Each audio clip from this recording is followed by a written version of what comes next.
صل علی محمد وعلی آل محمد کما صلیت علی ابراہیم وعلی آل ابراہیم انک حمید مجید۔ بسم اللہ الرحمن الرحیم۔ حضرت ابو ایوب انصاری رضی اللہ عنہ فرماتے ہیں، میں نے رسول اللہ صلی اللہ علیہ وسلم کو ارشاد فرماتے ہوئے سنا، جو شخص جمعہ کے دن غسل کرتا ہے، اگر خوشبو ہو تو اس کو استعمال کرتا ہے، اچھے کپڑے پہنتا ہے، اس کے بعد مسجد جاتا ہے،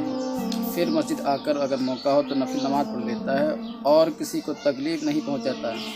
یعنی لوگوں کی گردنوں کے اوپر سے پھلانگتا ہوا نہیں جاتا، پھر جب امام خطبہ دینے کے لیے آتا ہے اس وقت سے نماز ہونے تک خاموش رہتا ہے، یعنی کوئی بات چیت نہیں کرتا، تو یہ اعمال اس جمعہ سے گزشتہ جمعہ تک کے گناہوں کی معافی کا ذریعہ ہو جاتے ہیں۔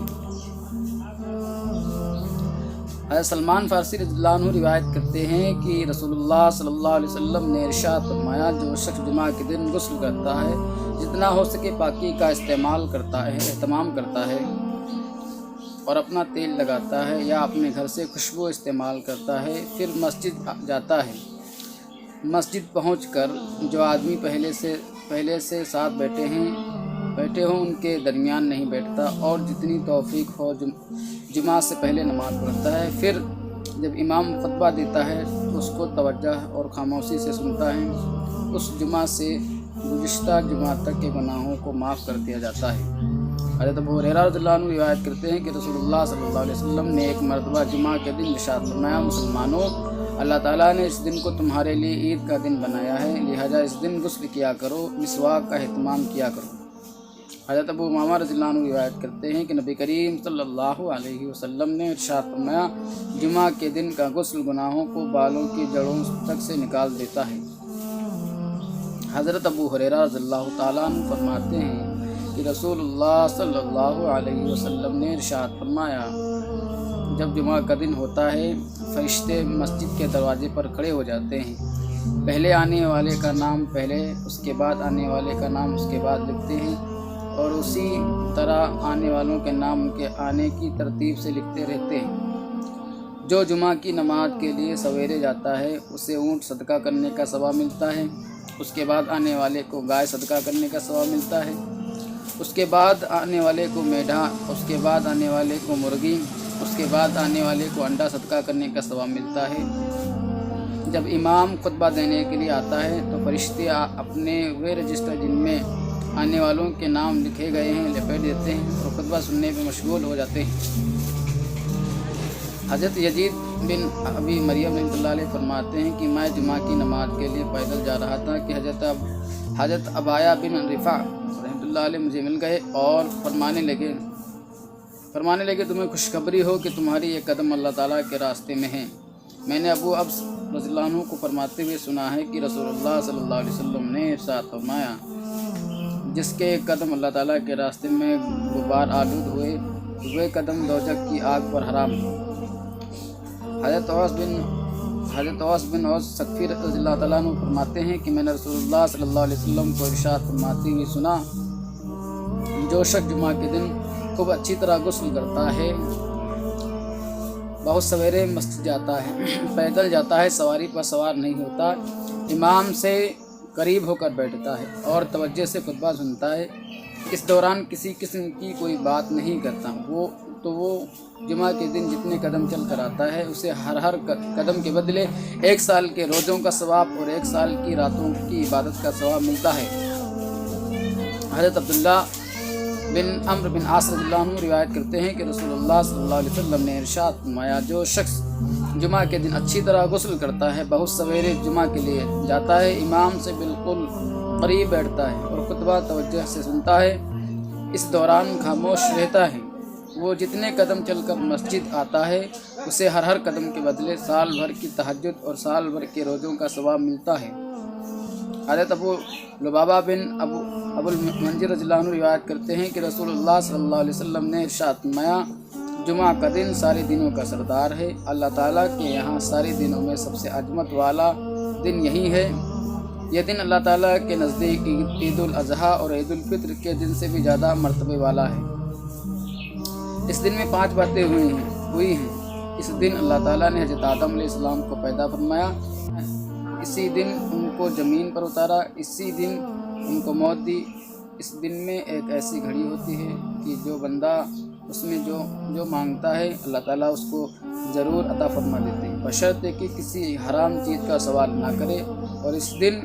قیامت قائم ہوگی، تمام مقرب فرشتے، آسمان، زمین، ہوائیں، پہاڑ، سمندر سب جمعہ کے دن سے ڈرتے ہیں، اس لیے کہ قیامت جمعہ کے دن آئے گی۔ حضرت ابو ہریرہ رضی اللہ تعالیٰ عنہ روایت کرتے ہیں کہ رسول اللہ صلی اللہ علیہ وسلم نے ارشاد فرمایا، سورج کے طلوع و غروب والے دنوں میں کوئی بھی دن جمعہ کے دن سے افضل نہیں، یعنی جمعہ کا دن تمام دنوں سے افضل ہے۔ انسان و جنات کے علاوہ تمام جاندار جمعہ کے دن سے گھبراتے ہیں کہ کہیں قیامت قائم نہ ہو جائے۔ حضرت ابو سعید خدری اور حضرت ابو ہریرہ رضی اللہ تعالیٰ عنہ روایت کرتے ہیں کہ رسول اللہ صلی اللہ علیہ وسلم نے ارشاد فرمایا، جمعہ کے دن ایک ایسی گھڑی ہوتی ہے کہ مسلمان بندہ اس میں اللہ تعالیٰ سے جو مانگتا ہے اللہ تعالیٰ اس کو ضرور عطا فرما دیتے ہیں۔ وہ گھڑی عصر کے بعد ہوتی ہے۔ حضرت ابو موسیٰ اشعری رضی اللہ عنہ فرماتے ہیں کہ میں نے رسول اللہ صلی اللہ علیہ وسلم کو ارشاد فرماتے ہوئے جمعہ کی گھڑی کے بارے میں ارشاد فرماتے ہوئے سنا، وہ گھڑی خطبہ شروع ہونے سے لے کر نماز کے ختم ہونے تک کا درمیانی وقت ہے۔ جمعہ کے دن قبولیت والی گھڑی کی تعین کے بارے میں احادیثیں ہیں، لہذا اس پورے دن زیادہ سے زیادہ دعا عبادت کا اہتمام کرنا چاہیے۔ اللہ تعالیٰ کا ارشاد ہے، وہ لوگ راتوں کو اپنے بستروں سے اٹھ کر اپنے رب کو عذاب کے ڈر سے اور ثواب کی امید سے پکارتے رہتے ہیں، یعنی نماز، ذکر، دعا میں لگے رہتے ہیں، اور جو کچھ ہم نے ان کو دیا ہے اس میں سے خیرات کیا کرتے ہیں۔ ایسے لوگوں کے لیے آنکھوں کی ٹھنڈک کا جو سامان غیبی خزانے میں موجود ہے اس کی کسی شخص کو خبر نہیں، یہ ان کو ان اعمال کا بدلہ ملے گا جو یہ کیا کرتے تھے۔ اللہ تعالیٰ کا ارشاد ہے، متقی لوگ باغوں اور چشموں میں ہوں گے، ان کے رب نے انہیں جو ثواب عطا کیا ہوگا وہ اسے خوشی خوشی لے رہے ہوں گے۔ وہ لوگ اس سے پہلے یعنی دنیا میں نیکی کرنے والے تھے، وہ لوگ رات میں بہت کم سویا کرتے تھے، یعنی رات کا اکثر حصہ عبادت میں مشغول رہتے تھے، اور شب کے آخری حصے میں استغفار کیا کرتے تھے۔ اللہ تعالیٰ نے رسول اللہ صلی اللہ علیہ وسلم سے خطاب فرمایا، اے چادر اوڑھنے والے، رات کو تہجد کی نماز میں کھڑے رہا کریں مگر کچھ دیر آرام فرما لیں، یعنی آدھی رات یا آدھی رات سے کچھ کم یا آدھی رات سے کچھ زیادہ آرام فرما لیں، اور اس تہجد کی نماز میں قرآن مجید کو ٹھہر ٹھہر کر پڑھا کیجیے۔ تہجد کے حکم کی ایک حکمت یہ ہے کہ رات کو اٹھنے کے مجاہدے کی وجہ سے طبیعت میں بھاری کلام برداشت کرنے کی استطاعت خوب کامل ہو جائے، کیونکہ ہم عنقریب آپ پر ایک بھاری کلام یعنی قرآن مجید نازل کرنے والے ہیں۔ دوسری حکمت یہ ہے کہ رات کا اٹھنا نفس کو خوب کچلتا ہے اور اس وقت بات ٹھیک نکلتی ہے، یعنی قرات، ذکر اور دعا کے الفاظ خوب اطمینان سے ادا ہوتے ہیں اور ان اعمال میں جی لگتا ہے۔ تیسری حکمت یہ ہے کہ آپ کو دن میں بہت سے مشاغل رہتے ہیں، جیسے تبلیغی مشغلہ، لہذا رات کا وقت تو ایک سوئی کے ساتھ اللہ تعالیٰ کی عبادت کے لیے ہونا چاہیے۔ حضرت ابو امامہ رضی اللہ تعالیٰ عنہ روایت کرتے ہیں کہ رسول اللہ صلی اللہ علیہ وسلم نے ارشاد فرمایا، اللہ تعالیٰ کسی بندے کو 2 رکعت نماز کی توفیق دے اس سے بہتر کوئی چیز نہیں۔ بندہ جب تک نماز میں مشغول رہتا ہے بھلائیاں اس کے سر پر بکھیر دی جاتی ہیں، اور بندے اللہ تعالیٰ کا قرب اس چیز سے بڑھ کر کسی اور چیز کے ذریعے حاصل نہیں کر سکتے جو خود اللہ تعالیٰ کی ذات سے نکلی ہے، یعنی قرآن شریف۔ حدیث شریف کا مطلب یہ ہے کہ اللہ تعالیٰ کا سب سے زیادہ قرب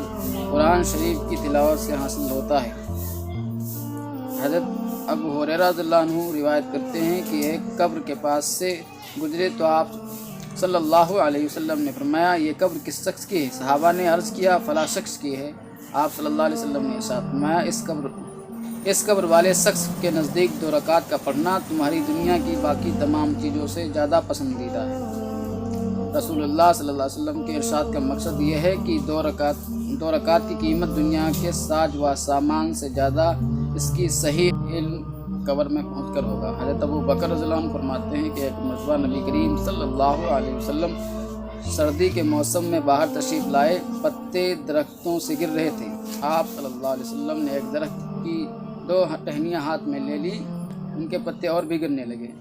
نبی کریم صلی اللہ علیہ وسلم نے ارشاد فرمایا، ابو ذر، میں نے عرض کیا لبیک یا رسول اللہ۔ آپ صلی اللہ علیہ وسلم نے ارشاد فرمایا، مسلمان بندہ جب اللہ تعالیٰ کو راضی کرنے کے لیے نماز پڑھتا ہے تو اس کے گناہ ایسے ہی گرتے ہیں جیسے یہ پتے درخت سے گر رہے ہیں۔ اللہ تبارک تعالیٰ ہم سب کو 5 وقت کی خوشی اور خضوع کے ساتھ نماز پڑھنے